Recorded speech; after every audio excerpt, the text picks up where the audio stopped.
Bonjour à tous et à toutes, j'espère que vous allez bien. Installez-vous confortablement. Aujourd'hui je vous parle d'Interférence, un jeu de deck building dans un univers steampunk, de 2 à 4 joueurs, des parties d'environ 30 minutes et à partir de 10 ans.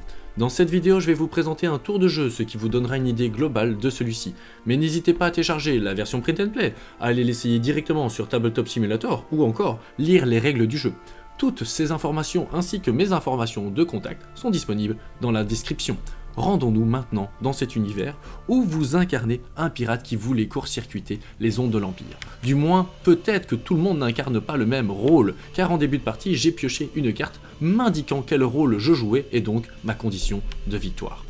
Lorsque je commence mon tour, je commence toujours par une phase d'interférence, et durant celle-ci je peux bannir une ou plusieurs cartes de mon marché pour faire perdre d'autant de nombre de points d'empire. Si j'ai banni une carte, j'accède à la zone émission radio, me permettant de court-circuiter une fois de plus l'Empire et d'accumuler des points de popularité. Je vais réaliser cette action-ci, et en tout cas cette émission-ci, qui me coûte 3 textiles. J'utilise un textile de ma zone dirigeable et 2 textiles d'une de mes cartes en main pour payer le coût de cette émission. Elle vient de me rapporter 5 points de popularité et je place cette carte dans ma défausse. Je devrais donc faire avec durant le reste de la partie. À la fin de ma phase d'interférence, toutes les cartes non utilisées du marché sont placées simplement dans la défausse et je passe à la phase principale. Dans la phase principale, je dispose d'une action. Je décide de jouer cette carte-ci qui, tout d'abord, attire l'œil de l'Empire. Vous pouvez voir les deux yeux de l'Empire qui font monter les points d'Empire de 2. Attention de ne pas arriver à 14 où nous pourrions tous perdre. Une fois ceci fait, je peux choisir quelle partie de la carte je veux réaliser, la partie haute ou la partie basse. Je décide de réaliser l'action et l'effet de stock, ce qui me permet de prendre une carte de ma main et de la stocker à l'intérieur de mon dirigeable pour l'utiliser ultérieurement. Une fois ceci fait, mes adversaires peuvent aussi imiter l'action que je viens de réaliser en payant une carte de leur main correspondant au clan. Le clan est indiqué en bas à gauche, le clan des vélocipèdes.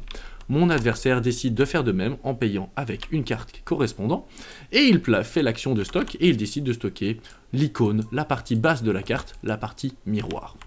Une fois que j'ai réalisé mon action ou mes actions, si j'arrive à en obtenir plusieurs durant mon tour, je passe à ma phase d'achat. Lors de la phase d'achat, je peux acheter des cartes au niveau du marché public, mais je peux aussi aller acheter des cartes au niveau de mes adversaires. Pour payer le coût d'une carte, le coût est indiqué en bas à droite. Si je veux acheter cette carte-ci, qui coûte donc 2 de ferraille, je peux la prendre à mon adversaire, la placer dans ma défausse et je dois payer avec les ressources à l'intérieur de mon dirigeable. Une fois la phase d'achat terminée, nous passons à la phase de fin de tour. Lors de cette phase de fin de tour, je vais prendre toutes les cartes qui sont encore dans ma main et les placer disponibles dans mon marché. Toutes les cartes placées dans mon marché me rapportent autant de ressources qu'indiqué dessus. Je gagne donc ici 2 ressources de ferraille et une ressource textile. Une fois que j'ai terminé mon tour, je ne pense bien évidemment à remettre le compte au niveau des cartes émissions radio et au niveau des cartes du marché public. Et il ne me reste plus qu'à piocher 4 cartes et passer mon tour pour que mon adversaire puisse lui-même jouer son tour. On va continuer la partie ainsi jusqu'à arriver à 0 ou à 14. À 0 nous permettant aux pirates de gagner la partie et il nous suffira ensuite de compter nos points de victoire accumulés sur nos cartes et peut-être notre mission rapportant certains points. Si nous arrivons à 14, nous avons tous perdu sauf si un joueur fait partie de l'Empire et était donc un traître à leur service.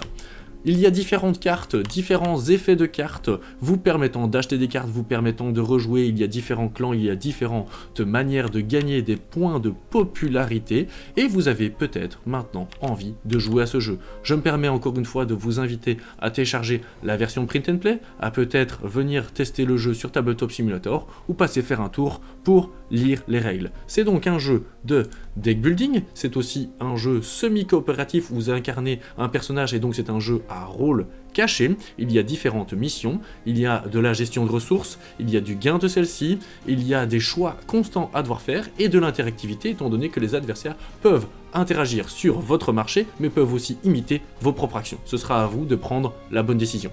Sur ces belles paroles, je vous souhaite une bonne aventure à l'intérieur de votre dirigeable. Bisous, bye bye!